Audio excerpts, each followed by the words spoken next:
This story is titled, Fiancé Took a Break, Vanished for Weeks. Met her ex, now wants to resume our wedding plans. I'm ready to walk away. Hey everyone, before we jump into today's video, I need your help. We've noticed the channel is losing some traction, and subscribing is one of the best ways you can support us.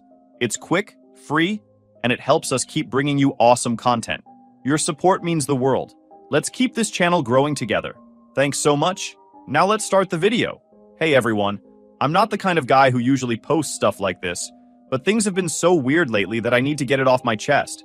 Maybe someone out there has been through something similar and can give me some advice. Or at least tell me I'm not crazy. So, here's the deal. My fiancé, Lily, 27 female, and I, 29 male, have been together for 3 years. She's smart, funny, and has this way of making you feel like you're the only person in the room. I proposed last year, and we started planning a summer wedding. Everything was going great. At least I thought it was. One day, Lily tells me she's going to her hometown to spend time with her sister. Now Lily's really close with her family, and she hadn't been back in a while, so it didn't seem weird. She packed a bag, gave me a kiss, and told me she'd be back in a couple of weeks. At first, I didn't think much of it. We still texted here and there, and she called me the first night to let me know she got there safely. The next day, though, things started to feel off. She called me in the afternoon. She was like, "Hey, I need to talk to you about something." I went, "Sure, what's up?" That's when she drops this. "I think I need some time to think." I was trying to process, so I asked, "Think about what? Is this about the wedding? Are you feeling stressed? Did I do something?" She doesn't really answer, just says, "I feel like I need some time for myself." I didn't want to push too hard, so I said, "Okay, if you need space, I get it. Just let me know what's going on." She promises we'll talk soon, but the whole thing feels off. The conversation ended on a weird note. I sat there like, what the hell just happened? After that, communication pretty much stopped. I texted her a few times, just normal stuff like, "Hey, how's it going?" Or, "Hope you're having a good day." But she never replied. I tried calling her, but she didn't pick up. She even stopped posting on social media, which was odd because she's usually the type to share everything from her morning coffee to random sunset pics. I reached out to her sister thinking maybe she could shed some light on what was going on. Her sister texted back a short, "Haven't seen her much, sorry," which didn't help at all. It felt like everyone was shutting me out. At this point, I started losing sleep over it. My friends tried to calm me down, saying, "She's probably just taking a breather." But that didn't sit right with me. This wasn't like her. She'd never been the type to just go radio silent, especially not on me. The weirdest part was how sudden it all felt. We were literally in the middle of choosing flower arrangements a week before she left. There were no big arguments, no signs of anything wrong. I kept replaying every conversation we'd had, trying to figure out if I'd missed something. But everything seemed fine, until it wasn't. I tried giving her the benefit of the doubt. Maybe she really did need some time alone. Maybe she was going through something she didn't know how to talk about yet. But as days turned into weeks, my patience wore thin. If something was wrong, why couldn't she just tell me? That's when I started questioning everything. Was she really staying with her sister? What if there was something or someone else going on? I hated thinking like that, but the lack of answers was driving me nuts. I spent so many nights staring at my phone, hoping for a text or a missed call that never came. Every day that passed felt heavier than the last. I tried distracting myself with work, friends, but nothing worked. I felt like my whole world was stuck on pause. After a couple of weeks of silence from Lily, I decided enough was enough. I mean, how much space does one person need? If she wasn't going to tell me what was going on, I was going to find out myself. I packed an overnight bag, fueled up my car, and made the drive to her hometown. It wasn't a quick trip, but I had plenty of time to mentally prepare for whatever awkward or uncomfortable conversation was waiting for me. I kept telling myself, maybe she's just stressed. Maybe it's not that bad. But deep down, I had this sinking feeling that things were about to get weird. When I pulled up to her parents' house, where I assumed she was staying, my heart was racing. I knocked on the door, and for a second, I thought no one was home. Then Lily opened it. The look on her face said it all. She was not expecting me. She stood there for a moment, staring at me like I was a pop quiz she hadn't studied for. Finally, she stepped aside and let me in, mumbling something about how she didn't think I'd come. We sat down in the living room, and everything felt off. It wasn't like the usual comfort I felt with Lily, where we could just sink into the couch and talk about anything. She started with small talk. "How was your drive? Did you hit any traffic? Want something to drink?" Like she was trying too hard to sound normal. I played along at first, answering her questions with short, clipped responses, but my patience was wearing thin. I didn't come all this way to discuss the highway condition. There was this long, awkward pause where neither of us spoke.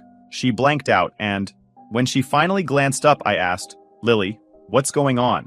Why haven't you been answering my calls or texts?" Her reaction was immediate. "I've been trying to figure some things out," she said finally, her voice soft, almost too quiet to hear. "Figure what out?" I was trying to keep quiet. She hesitated. She wasn't sure how to say what she needed to. The silence stretched on, and I could feel my heartbeat getting louder in my ears. Then she finally said it. "I ran into my ex when I got here.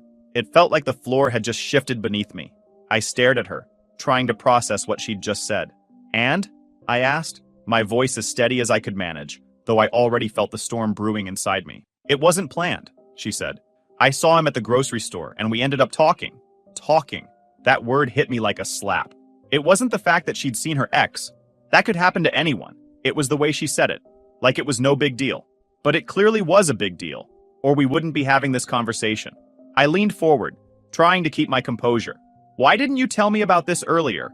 I asked. Her eyes darted to the side, avoiding mine. "I didn't want to upset you until I knew how I felt." "How you felt?" I repeated, my voice rising just a bit. "We're engaged, Lily. We're planning a wedding. What do you mean, how you felt?" That's when she said, "I've been spending some time with him," she admitted, her voice barely above a whisper. I needed to see if there were any unresolved feelings. For a moment, I couldn't even speak. My mind was spinning, trying to wrap itself around what she just said. Unresolved feelings? We're supposed to be getting married, and you're out here playing emotional hopscotch with your ex? "I just needed to know for sure," she said. I didn't want to go into our marriage with any doubts. I felt my chest tighten, my hands clenching into fists. "So you've been ignoring me this whole time because of him?" I couldn't stay quiet. "Why didn't you tell me sooner? Why didn't you talk to me about this instead of shutting me out?" She started to respond, but I wasn't done. "What does this mean for us, Lily? Are you still trying to figure it out? Because I'm not going to sit around waiting for you to decide if I'm plan A or plan B." Her face crumpled, and for a split second, I thought she might cry.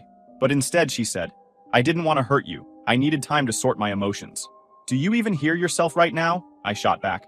Leaving me in the dark for weeks was a hell of a lot worse than just being honest from the start. The conversation went in circles after that. Every time I tried to get a straight answer, she dodged it, giving me vague excuses about needing clarity and not wanting to make a mistake. I could feel my energy draining with every passing minute. By the end of it, I was done. Completely, utterly done. I stood up, looked at her one last time, and said, "I need some time to think." Exactly like what she said, and the way she said it. Her eyes widened like she didn't expect me to say that, but I didn't wait for a response. I grabbed my keys and walked out. The drive back home after that conversation was one of the longest and most surreal trips of my life. I wasn't angry, at least not in the yelling and breaking stuff kind of way, but I was hurt, really hurt. I kept replaying everything Lily said, trying to make sense of it. Unresolved feelings? What did that even mean? Why couldn't she just talk to me about it, instead of shutting me out and ghosting me for weeks? The next few days were a blur. I went to work, but I wasn't really there, you know? My coworkers asked if I was okay, and I gave the usual, "Yeah, just tired" excuse. My friends checked in too, but I didn't have the energy to explain the whole mess. Eventually, I told a couple of close friends what happened. Their reactions were a mix of shock and outrage. My buddy Mark said, "Dude, that's messed up. She should have told you the second this guy showed up." My other friend Jenna was more blunt. "If she's entertaining her ex while engaged to you, she doesn't deserve you." Hearing it from other people made me realize just how bad the situation was. But it also made me feel like an idiot. How did I not see this coming? Were there signs I missed? The thing that hurt the most was how blindsided I felt. We'd been planning our future together, choosing wedding venues, talking about where we wanted to live, even discussing names for future kids. And now all of that felt like a lie. I started going through our text messages, looking for anything that might explain her behavior. Nothing stood out. Our conversations had been normal, happy even, right up until she left for her hometown. It was like she flipped a switch the moment she saw her effing ex. One night, I decided to message her sister. I wasn't trying to drag her into the middle of things, but I needed some clarity. Her response was short and vague. "I think Lily's just going through some stuff. She'll figure it out." Figure it out? What was there to figure out? We were supposed to be a team, and now I was completely in the dark. A week later, I got a text from Lily. It wasn't an apology or an explanation, just a casual, "Hey, how are you?" Like everything was fine. I didn't respond. I couldn't. What was I supposed to say? "Oh, hey, I'm great. Thanks for ignoring me while you hung out with your ex. The silence between us grew louder. Every day that passed, I felt more distant from her, more certain that whatever we had was crumbling. I started questioning if I even wanted to salvage it. Could I forgive her? Could I trust her again? At the same time, I felt stuck. We'd built a life together, or at least we were supposed to. Breaking up wasn't just about ending a relationship. It meant unraveling everything we'd planned and starting over from scratch. The thought of that was terrifying, but the alternative was pretending everything was okay when it clearly wasn't, and that wasn't an option. I started thinking about what I wanted, what I deserved. I realized I couldn't stay with someone who didn't respect me enough to be honest. I couldn't marry someone who thought it was okay to put me on hold while they figured out their feelings for someone else. By the end of that week, I made up my mind. If Lily wanted to work things out, she'd have to do a hell of a lot more than send me a half-assed text. And even then, I wasn't sure I'd be able to look at her the same way again. I didn't reach out to her, and she didn't follow up after that text. The silence felt like an unspoken agreement that we were done. And honestly, as much as it hurt, it also felt like a relief. So I was starting to get used to the silence. It wasn't fun, but at least it gave me some time to think. I'd made peace with the fact that Lily wasn't coming back, and honestly, I was slowly moving on. I wasn't rushing into anything or trying to distract myself. I was just trying to rebuild some sense of normalcy. Then, like clockwork, she came back. It was a Saturday afternoon. I was halfway through rewatching a series I didn't even like that much, just something to keep my mind busy. There was a knock at the door, and I figured it was a delivery, or maybe Mark coming over to drag me out of the house. But nope, it was Lily. She was standing there like nothing had happened, smiling like she was bringing cookies to a neighbor. "Hey," she said casually, like she hadn't ghosted me for weeks. I just stood there, trying to figure out if I was hallucinating. Hey," I finally said, stepping aside so she could come in. She walked in like she owned the place, commenting on how clean everything was. She sat down on the couch, patted the cushion next to her, and said, "We need to talk." I was bracing for some kind of heartfelt apology, an explanation, something. But instead, she started talking about our wedding plans. "Our venue is still holding our date," she said, like we'd been in constant communication this whole time. "And I was thinking we should go with lavender for the table settings. It's timeless, don't you think?" I couldn't believe what I was hearing.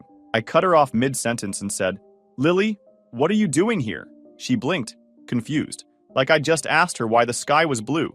"I'm here to fix things," she said, matter-of-factly. I stared at her for a second, then laughed, sharp and cold, the kind of laugh that says, "Are you kidding me right now?" "Fix things?" I repeated, leaning forward. "You mean the relationship you hit pause on while you sorted out your feelings for your ex? That relationship?" Her face went pale for a moment. "That's over. I realized I don't have feelings for him anymore. It's you I want to be with." I stood up, pacing a little because sitting still felt impossible. "And you expect me to just believe that? To what? Take you back with open arms like none of this happened? Do you even hear how insane that sounds?" She blinked, clearly not expecting the anger in my voice. "I needed time. I didn't want to hurt you. You didn't want to hurt me? Lily, you ghosted me for weeks. You didn't think to tell me anything, not one damn thing, until I had to drive to your hometown to find out. And now you're standing here, acting like it's no big deal? It's not like that," she shot back. I was confused. I didn't know what I was feeling, and I didn't want to make things worse. Make things worse? I cut her off again, throwing my hands up. "You made things worse by disappearing on me. You left me hanging, wondering what the hell happened while you were off rekindling whatever with your ex. Do you even realize what that did to me?" She opened her mouth to respond, but I didn't give her the chance. "No, you don't," I said firmly, "because if you did, you wouldn't be here right now, expecting me to just forget everything and pick up where we left off." She looked more hurt now, but I wasn't backing down. Not this time. "I made a mistake," she said quietly, trying to play the victim. "I know I messed up, but I'm here now, and I want to make this right. I'll do whatever it takes." "Whatever it takes," I repeated, laughing bitterly. "You say that like it's supposed to mean something. But the truth is, Lily, I don't trust you anymore.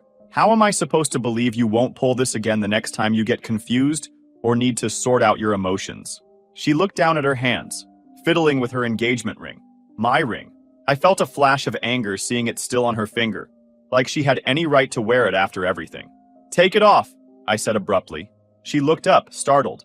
"What?" "The ring," I said, pointing to her hand. "Take it off. You don't get to keep it. Not after this." Her eyes widened, and for a moment, she looked like she might argue, but then slowly, she slid the ring off her finger and placed it on the table between us. She stood there for a moment, looking at me like she was expecting me to change my mind, to say something that would make everything okay. But I didn't. I just stared back, my face set, my decision final. Is this really it? She asked. You're just done? Yes, I said, my voice steady. I'm done. I'm not an option, Lily. You don't get to hit pause on me while you figure out your feelings and then come back when it's convenient for you. That's not love. That's selfishness. Her lips trembled like she wanted to say something, but she didn't. Instead, she turned and walked toward the door. That night, I sat on the couch staring at the ring on the table. It felt surreal, like the last few weeks had been some twisted dream I couldn't wake up from. But as I sat there, one thing became crystal clear. I made the right decision. I wasn't going to let myself be someone's second choice, their backup plan when things didn't work out with someone else. I deserved better than that, and I was finally ready to stand up for myself. Lily was gone, and honestly, I was okay with that. And that is how things unfolded until now. If anything pops up worth posting, I'll keep you guys updated. Update 1. Hey y'all, thank you for your comments. It means a lot. I came to give you an update since things shifted in an unexpected way. So here goes. Alright, so after Lily's surprise visit, I was in this weird limbo. I wasn't ready to forgive her, but I also didn't have the energy to confront her again. It was like I was stuck in emotional quicksand. I didn't know what to do, so I did what any guy would do. I avoided the situation altogether and kept to myself. Then, out of nowhere, I get a text from Mia, one of Lily's friends. Now, Mia and I were always friendly, but we'd never really talked one-on-one. Her text said something like, "Hey, just checking in. I heard about the break and wanted to see how you're holding up." At first, I wasn't sure how to respond. Was this some kind of setup? But after staring at the message for an embarrassing amount of time, I decided to just reply with, "Hey, thanks for reaching out. I'm doing okay, I guess." Mia was surprisingly easy to talk to. She said she'd been in a similar situation before and knew how much it sucked. We ended up texting back and forth for a while, and honestly, it was nice to have someone to vent to. She wasn't pushy or judgmental, just a good listener. A couple of days later, Mia texted me again. This time, she suggested we meet up for coffee. I wasn't really in the mood to go out, but she was persistent. "Come on, it'll be good for you to get out of the house," she said. And before I knew it, I found myself agreeing. When we met up, it felt normal. Not romantic, not flirty, just two people talking. She asked about work, hobbies, even my old college stories. For the first time in weeks, I felt like someone actually cared about me. Not about the drama or the wedding or any of that, just me. But then she hit me with, "You know, you deserve someone who appreciates you, someone who doesn't take you for granted." I didn't know how to respond to that, so I just said, "Yeah, I guess." The thing is, I wasn't interested in Mia like that. She was nice and all, but I was still dealing with the mess Lily left behind. I wasn't ready to jump into anything, and I didn't want to give her the wrong idea. But Mia didn't let up. She started texting me more often, sending memes, asking if I wanted to hang out again. She wasn't overbearing, but it was clear she was trying to make something happen. I kept my responses polite but distant, hoping she'd get the hint. Then one evening, Mia asked if I wanted to grab dinner. I tried to politely decline, but she wouldn't take no for an answer. "It's just dinner," she said. "Don't overthink it." So I went. And let me tell you, it was awkward. She dressed up like it was a date, while I showed up in a hoodie and jeans. The conversation was fine, but there was this underlying tension I couldn't ignore. It was like she was testing the waters, seeing how far she could push things. When I got home, I told myself that was it. No more hanging out with Mia, at least not one-on-one. I didn't want to lead her on, and I definitely didn't want to make things more complicated than they already were. But then somehow, Lily found out. I don't know if Mia told her, if one of their mutual friends couldn't keep their mouth shut, or if Lily just has some sixth sense for sticking her nose where it doesn't belong. Either way, the next day, there she was, banging on my door like the place was on fire. Then Lily showed up at my door. No text, no warning, just pounding on the door like it was an emergency. I opened it, and there she was, all fired up and ready to go. "What the hell are you doing?" she demanded, storming past me into the living room. I shut the door, already over it. "Nice to see you too, Lily. What do you want?" She spun around, glaring. "You've been hanging out with Mia? My friend?" I crossed my arms, keeping my tone calm but firm. "I'm sorry, but what exactly makes you think you get to ask me about anything I'm doing? What makes me think, are you kidding me? She's my friend. This is humiliating." I let out a short laugh, shaking my head. "Humiliating? Lily, we're done. You don't get to show up here and play the victim. You made your choice when you walked away. So whatever I do now isn't your business." Her face twisted like she couldn't believe what she was hearing. "So that's it? You're just moving on?" I shrugged. "What did you think was going to happen? That I just sit here waiting for you to decide if I'm good enough? I came back because I realized I still love you, she shouted. Too late, I said bluntly. Honestly, Lily, maybe you should go back to your ex. Seems like you're good at circling back to old options. Her face turned red in an instant, her jaw tightening like she was trying to hold herself together. Are you serious right now? She hissed. Yeah, I'm serious, I shot back. You clearly didn't think twice about running to him before. Why stop now? Might as well make it easier for everyone. She practically exploded. You don't get to stand there and act like you're better than me. If you think I'm just going to let this slide, you're wrong. I told her, let what slide? That I'm over it? That I'm over you? Not my problem anymore, Lily. She glared at me. You'll regret this, she said, her tone sharp enough to cut glass. Don't think I won't make you regret this. I just opened the door wide and gestured to it. Go ahead, Lily. Make whatever threats you want, but you're not my problem anymore. She stared at me for a moment, then stormed out. I locked the door behind her, shook my head, and finally let out a breath. Whatever her next move was, I don't care. I'm done. And that isn't going to change. Final update. All right, guys, I came with a final update just to let you know how everything is unfolding. So, after Lily stormed out, the silence felt different this time. Not heavy, not tense, just peaceful. For the first time, I didn't feel like I had to justify myself to her or anyone else. It was over, and I was fine with that. A couple of days later, Mia texted me, asking if I wanted to grab lunch. I hesitated. Mia had been a good listener when everything with Lily fell apart, but I was starting to feel like she might see this as more than it was. I didn't want to send mixed signals or make things messy. Still, I figured one lunch wouldn't hurt, especially if I used it as an opportunity to set things straight. When we met up, the vibe was casual. We talked about random stuff, but there was this underlying energy that made me uncomfortable. She'd laugh a little too hard at my jokes, lean in a little too close, and give me that look, like she was waiting for me to make a move. About halfway through, I decided it was time to rip the band-aid off. Mia, look, I really appreciate you being there for me lately. It's been a lot and I'm grateful, but I want to be clear. I'm not looking for anything beyond friendship. Her face fell for a second, but she quickly recovered. Oh, yeah, of course, she said, waving it off like it was no big deal. I didn't mean to make it weird. I smiled, relieved she took it well. Thanks. I just didn't want there to be any confusion. After lunch, we parted ways, and I thought that was that. But as I walked back to my car, something caught my eye. It was Lily. She was standing half a block away, leaning against a streetlight, pretending to scroll on her phone. I'd know her posture anywhere. She wasn't just randomly there, she was watching. I froze for a second, debating whether to say something. But what was the point? She'd deny it, and it would just escalate into another argument. Instead, I got into my car and drove off, pretending I hadn't seen her. Over the next week, I started noticing her more often. She wasn't obvious about it, but she wasn't exactly subtle either. Her car would be parked down the street from my place when I came home from work, or I'd catch glimpses of her at the grocery store, ducking into another aisle when she thought I noticed. It was bizarre. She wasn't reaching out or making a scene, just lingering, like she was waiting for me to do something. One evening, I went out to grab takeout. As I was pulling into the restaurant parking lot, I saw her car again, parked just far enough away to not seem suspicious, if I didn't already know better. I didn't confront her. I just went inside, got my food, and left. But when I got home and saw her car parked down the street, I'd had enough. I didn't go to her, though. Instead, I walked straight into my house, locked the door, and pulled out my phone.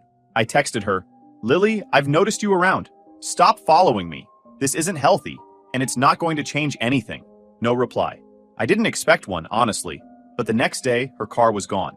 The days after that felt calmer, like the ghost of her presence had finally left. I didn't see her, didn't hear from her, and for once it felt like she was truly out of my life. Mia texted me a couple more times, but I kept it friendly and distant. I wasn't about to let another situation spiral. Right now, I needed to focus on myself, on putting all the chaos behind me. Lily might still be out there, watching or waiting, but I wasn't going to let her control even a second more of my life. I was done. And this time, it was for good. And if there's one thing I know for sure, it's this. I deserve better. That's it, folks. Thanks for sticking with me through all of this. If you've got any advice, I'm all ears. Otherwise, I'll just be over here, figuring out how to start fresh. Cheers.